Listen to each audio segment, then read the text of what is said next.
나를 바보 같다 희죽거리는 이들에게 김태환 문장에 물들다. 빈대 한 마리 잡으려다 초가 삼간 날리면 알게 되는 것들. 가라. 그리고 죽어라.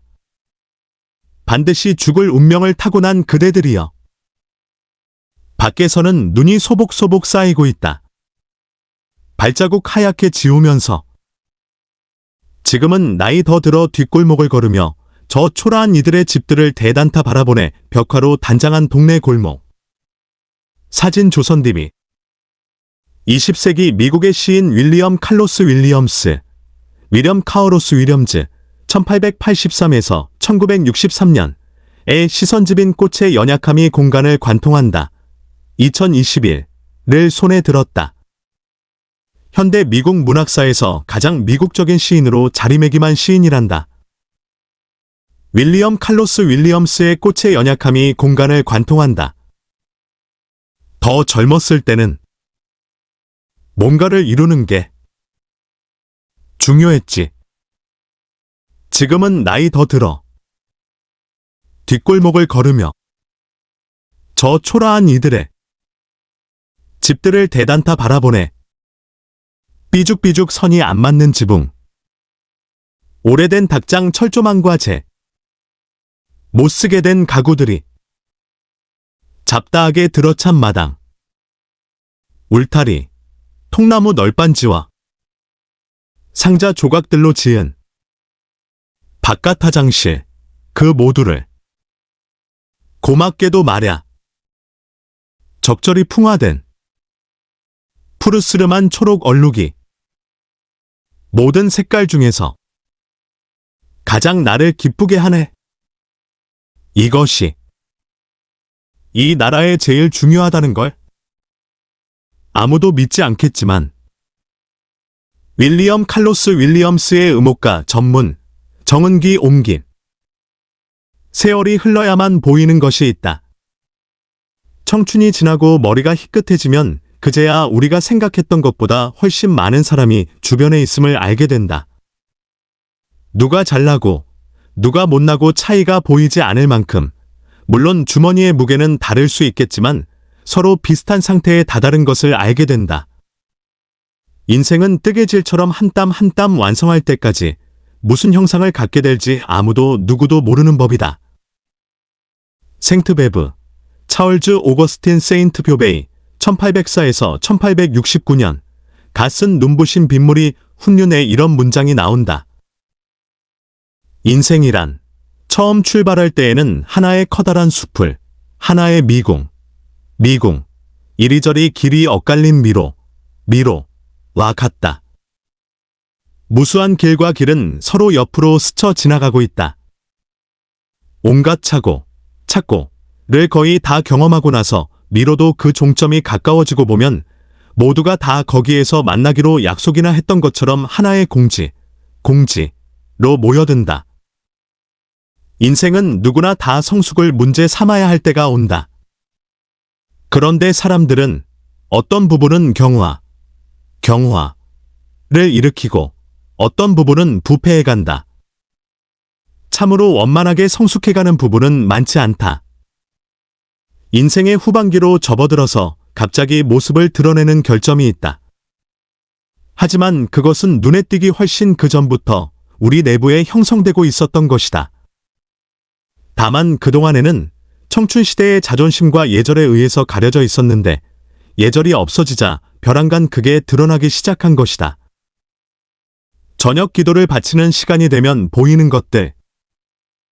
종이로 만든 학등 등 앞에서 학생들이 기도하고 있다. 사진 조선TV. 어쩌면 공지에 이르러서야 비로소 알게 될지 모른다. 사람의 표정 속에, 다문 입가에, 주름진 이맛살에 새겨진 나이 들매 품격을 말이다. 그 품격은 젊을 때는 보이지 않지만 저녁 기도를 바치는 시간이 되면 보이는 것들이다. 깜깜한 밤, 무릎을 꺾고 나서야 우리의 화장 지운 민낯을 발견할 수 있다. 그 얼굴에 사람의 지혜가 묻어 있으면 좋으련만. 그리고 한 가지 더 외교관들이 좋아하는 격언 중에 이런 말이 있다. 시간을 연장시킬 수가 있다면 그것만으로도 우선 성공이다. 왜냐? 그만큼의 희망을 번 것이니까. 아직 포기하지 않았음을 의미하니까.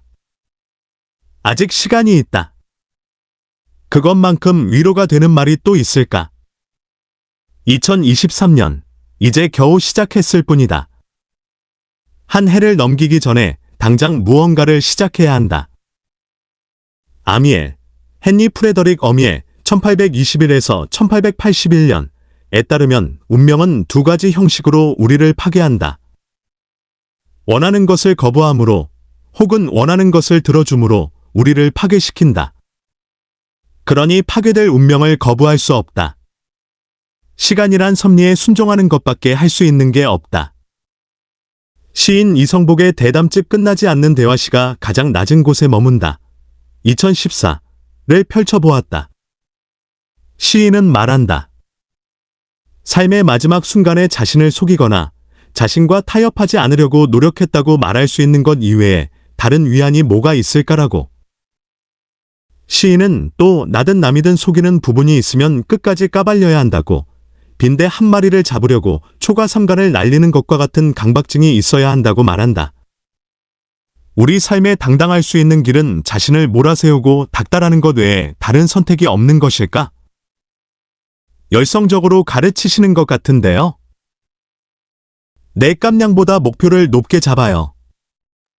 제대로 된 것이 아니라면 안 해도 좋다는 완벽주의에 비슷한 방침이지요. 학생들은 주눅이 들겠지만 내가 나 자신을 몰아세우고 닥달하는 식으로 학생들을 몰아갑니다. 학생들이 건성으로 만족하는 것은 두고 못 봅니다. 칭찬도 안 합니다. 나는 카프카나 키에르케고르처럼 냉정하고 엄격합니다. 거짓은 편안하고 진실은 끔찍합니다. 하시딤의 선생 중에 코츠크라고 있는데 아주 엄했지요. 그는 인간이 살 수 있는 것은 진실이 무덤 속에 있기 때문이라고 했습니다.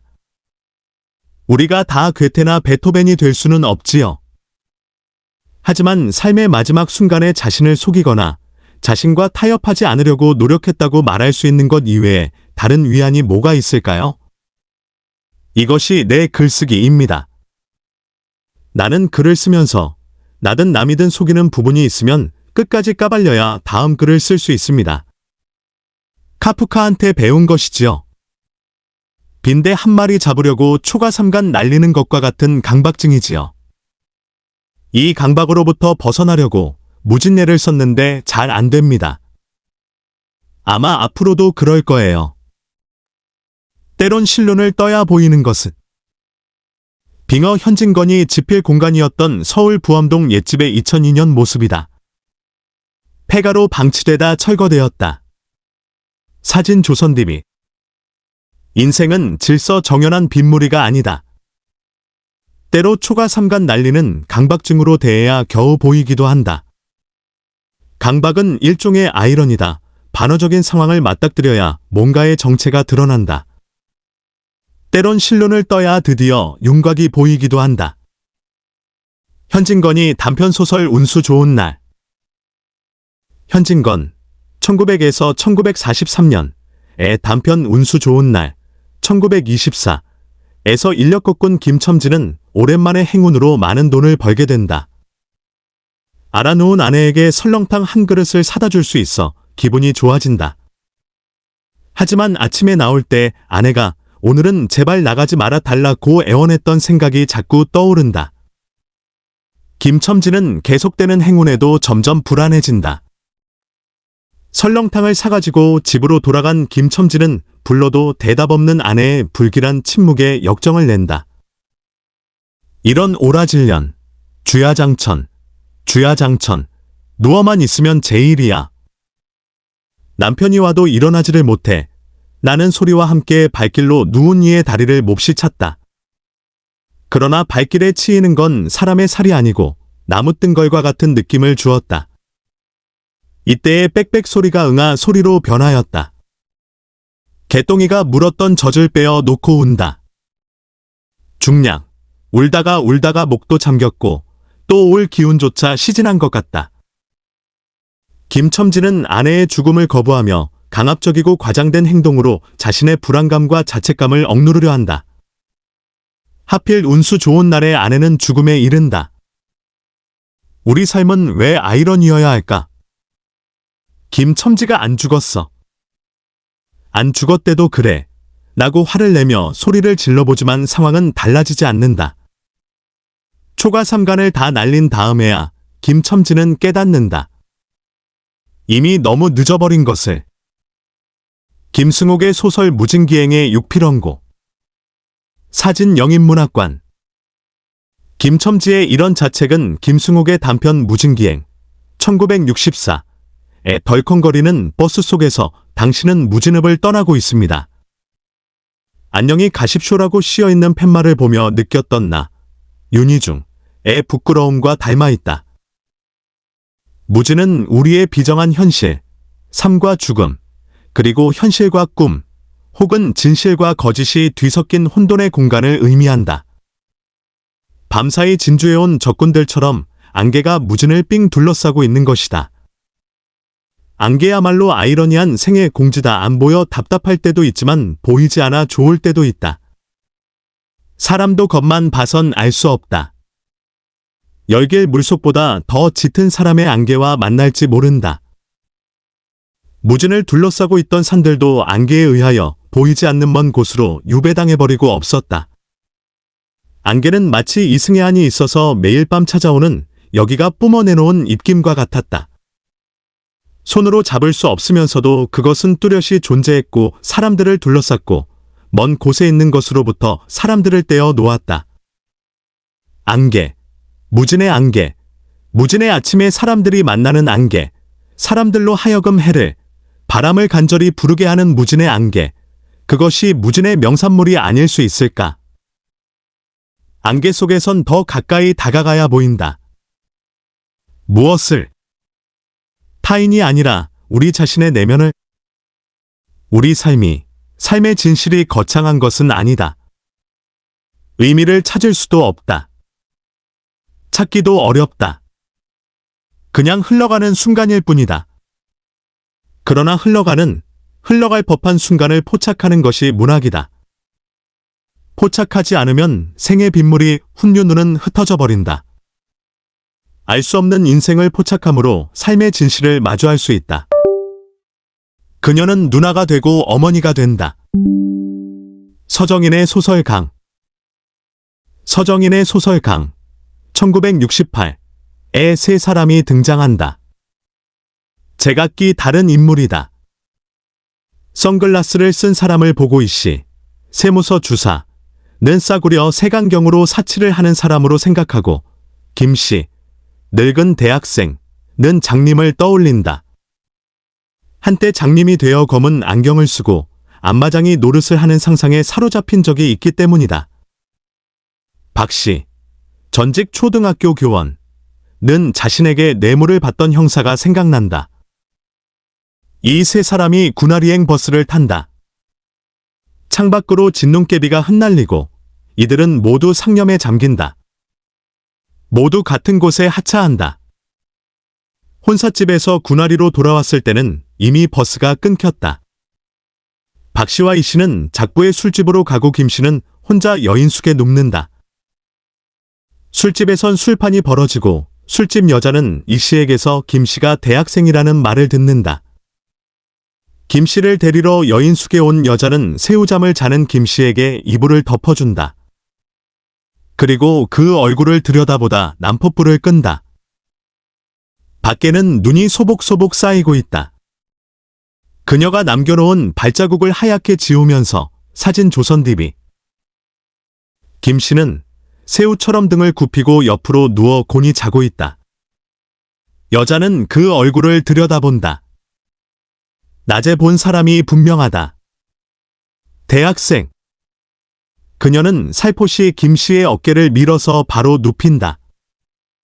넥타이가 목에 캥기는지 턱을 좌우로 흔든다. 츳, 옷도 벗지 않고. 가엾어라. 그녀는 누나가 되고 어머니가 된다. 넥타이를 풀고 이불을 젖혀서 바지를 벗기고 와이셔츠를 벗기고 요를 바로 펴고 중량, 베개를 바로 베주고 그대로 엎드려서 그 얼굴을 들여다본다. 대학생. 난포불이 피시식 소리를 낸다. 그녀는 일어나서 방바닥에 널려있는 옷들을 주섬주섬 벽에다 건다. 난포는 호야가 시커멓다. 그녀는 고개를 숙이고 위에서부터 난포 호야 속으로 살며시 바람을 불어넣는다. 밖에서는 눈이 소복소복 쌓이고 있다. 그녀가 남겨놓은 발자국을 하얗게 지우면서 김용택의 시집 그 여자네 집. 고된 우리 삶은 변하지 않는다. 내일 태양이 거꾸로 뜨지 않는다. 갑자기 주머니가 두둑해질 리 만무하다. 잃어버린 사랑을 되찾을 수도 없다. 비극적인 운명을 그대로 감내해야 한다. 그러나 우리 생을 밝히는 것은 대단한 사건이 필요한 게 아니다. 소복소복 내리는 한방눈이면 충분하다. 잠깐 우리가 남겨놓은 발자국을 하얗게 지우는 눈이면 그것으로 충분하다. 눈이 누나가 되고 어머니가 되는 상상만으로 즐겁다. 우리가 소설을 읽고 시를 외우는 것도 잠시나마 그런 한방눈을 꿈꿀 수 있기 때문이 아닐까? 김용택의 시 그대의 생애 솔숲에서를 가만히 읊어본다. 시집 그 여자네 집 1988에 실렸다. 나도 봄산에서는 나를 버릴 수 있으리. 소리파리들이 가만히 이 세상에 내리고 상수리나무 묵은 잎은 저만큼 지네. 봄이 오는 이 숲에서는 지난 날들을 가만히 내려놓아도 좋으리. 그러면 지나온 날들처럼 남은 생도 벅차리. 김용택의 그대의 생애 솔숲에서 부분. 안동 헛제삿밥 같은 것들. 김종길의 시선집 솔개. 시인은 솔숲에서 상수리나무의 묵은 잎들이 하나둘 떨어지는 것을 보며 지난 날들을 가만히 내려놓아도 좋다고 생각한다. 잎이 진다고 생이 달라지진 않겠지만 잠시나마 과거의 삶을 내려놓는 기분에 잠기는 것으로 충분하다. 그런 기분만으로도 충분히 남은 생이 벅찰 수 있다고 시인은 노래한다. 김종길의 솔개를 큰 소리로 읽어본다. 잠시나마 정신이 번쩍 드는 시다. 이 시는 시집 달맞이꽃 1997에 실렸다. 시적 화자는 구국 항일운동에 몸을 바쳤던 석주, 이상용, 리상용 1858에서 1932년에 고택인 임청각이 건너다 보이는 곳 식경북 안동에 서 있다.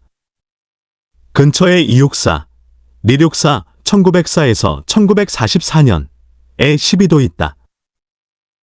병 없이 앓는 안동댐 민속촌의 헛제삿밥 같은 그런 것들을 실합시고 쓰지는 말자.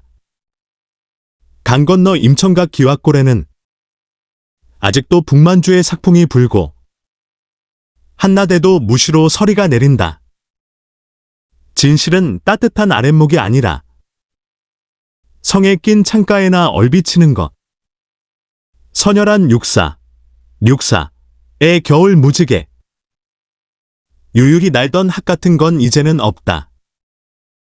얼음 박힌 산천에 불을 지피며 오늘도 타는 저녁 노을 속 깃털을 곤두세우고 찬바람 거스르는 솔개 한 마리. 김종길의 솔개 전문. 화엄사 홍매화. 사진 신윤철 작가. 화엄사 제공. 이구락의 시집 이구락의 오행시편. 가만히 보면 육사와 석주의 정신적 풍모를 기리는 작품인데 현실에 안주하는 헛제삿밥 따뜻한 아랫목 학을 비판하고 있다. 우리는 우리의 삶이 육사나 석주가 될 수 없음을 잘 알고 있다. 그러나 삭풍의 하늘을 올려다볼 수는 있다. 올려다봐야 솔개와 만날 수 있다. 그러면 알게 된다. 생의 진실은 따뜻한 아랫목이 아니라 성에 낀 창가에나 얼비치는 것이란 것을. 진실은 확연히 드러나는 법이 없다. 굳이 육사나 석주 혹은 솔개를 떠올리지 않아도 좋다. 생의 진실을 드러내는데 늙은 매화면 충분하다. 자연의 아름다움과 화엄 세계를 선홍의 매화로 완성할 수 있다. 이구락의 야단법석을 읽어본다. 시집 이구락의 오행시편 2022에 실렸다. 돌담에 기댄 노구 일으켜 세우며 늙은 매화가 내보인 빛깔이다. 선홍의 저 화엄 세계는 어디서 왔는가? 혼자 졸던 동백이 구경 삼아 내다보는 화엄사 흑매. 봄날 노고단 아래서 벌어지는 한때의 야단법석. 이구락의 야단법석 전문. 그대 모르는 사이 해치우는 설거지처럼. 황동규의 시집 버클리풍의 사랑 노래. 생이란 늙은 매화에 잠시 반하듯이 찰나의 의미 찾기일지 모른다.